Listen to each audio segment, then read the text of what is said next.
Good evening, everyone. I'm Grace Chlosta. Here are today's top headlines. Golf is a sport that's usually reserved for the warm summer months, but with no snow on the ground yet and Maynard's experiencing unseasonably warm weather, people are hitting the links. It's Shepherd's versus Deering tonight, and both these boys' teams are 6-1, and though it's not playoff season quite yet, it's definitely feeling that way with this crowd's atmosphere in here. This protest at the Jetport is to call an end to President Trump's travel ban.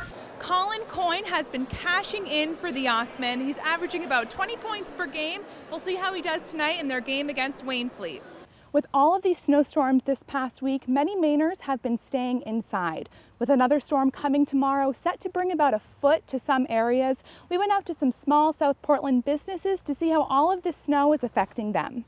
Tom Brady has played in 31 playoff games and he's won 22 of those. He's hoping to increase that total here on Saturday against the Texans. What this crowd is calling for is a town hall meeting so that Senator Collins can hear their complaints. Well, it has been a tough night for South Portland so far. Their girls team lost by just 2 points to Thornton Academy earlier in the evening.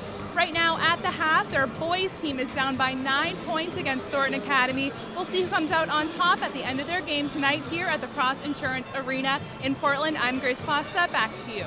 Thanks, guys. I am here outside Cross Insurance Arena where Donald Trump will be holding his rally in just a couple of minutes here. The Scarborough girls basketball team is undefeated and it's hoping to stay that way. It's game against Thornton Academy tonight. Not everyone is happy about the presidential election results this year. Over the weekend at the University of Maine, students could be heard chanting, "He is not our president." As the protests grow more and more violent, state officials are getting concerned. We're here tonight at Grey New Gloucester High School where Trape Academy is going to try to do what no other team has done yet this season, and that's beat the Patriots. We're going to be here all night for you. It should be an amazing game, and we'll see how these girls do tonight.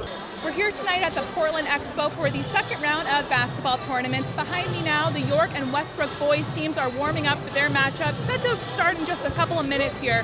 Just a few minutes ago, the Thornton Academy and South Portland girls teams had their matchup. Thornton Academy pulled off the win by 4 points over South Portland. We'll see how these boys teams do tonight and who can pull off that win. Back to you guys. One man is dead after a shootout with an officer here on Riverbend Road in Waldoboro. Officer John Lash was shot, but his bulletproof vest caught most of the impact. Around 1 a.m., Officer Lash and Sergeant Jamie Wilson responded to a domestic call at 81 Riverbend Road. When they arrived, 57-year-old John Alspaugh began to fire shots. The officers shot back, killing him. Riverbend Road only has 2 homes. Joshua Smith, Alspaugh's neighbor, was shocked to hear what had happened overnight. My phone started going off. A lot of people just asking me if everything was okay and if we heard anything. And did you? I heard a little bit of stuff going on last night. I thought it was our cat messing around, honestly. So to find out that that's what happened this morning, it is surprising. They've always been nice and never had any issues with them. Seem like a good couple. Smith says Alspaugh lived with his wife and mother-in-law. He reached out to both of them and said they are both doing okay. This officer-involved shooting is being investigated by the Maine State Police and the Attorney General's office, which is standard procedure. In Waldoboro, I'm Grace Chlosta, News Center. State Police will have additional troopers on the road over the holiday weekend. They say they'll be on the lookout for aggressive and impaired drivers, as well as people who are texting or aren't wearing seatbelts. Colonel Robert Williams says in 6 of the last 10 highway deaths, victims weren't wearing seatbelts and died after being thrown from vehicles. Police are also warning drivers to be aware of winter driving conditions. The 4-day Thanksgiving weekend has traditionally been deadly on Maine roads. There have been at least 4 deaths over the last 4 Thanksgiving weekends. Despite the frigid cold, about 100 people came out to Augusta today to march to the State House. Their goal was to show President Trump that he has their support. The crowd grew from about 50 to over 100 on its march to the State House, singing, speeches, and prayers, all to show the president that they are on his side. Need some support, and there's been lots of opposition, so it was about time that we went ahead and supported him and showed him that America's behind him and everything.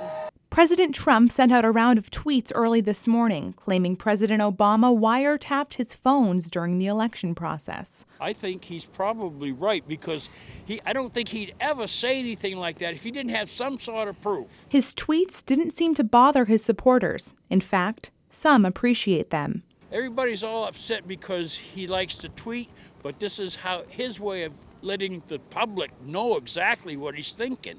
And that's what I want. I want somebody to tell me to my face what's actually happening. Those at the rally feel the president is making a positive change in the country.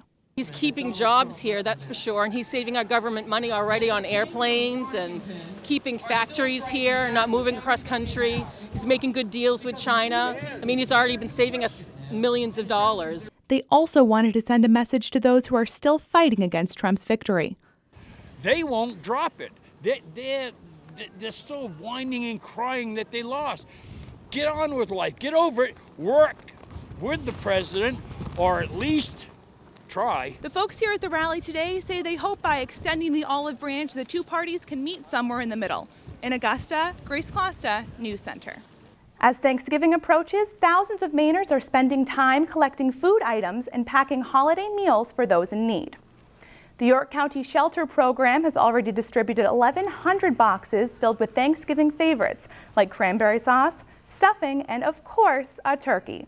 If you don't have any dessert planned for the holiday, the York County Shelter Program is selling pies, with profits going towards shelter programs and feeding more Mainers. That's all for right now. I'm Grace Chlosta. Have a great evening.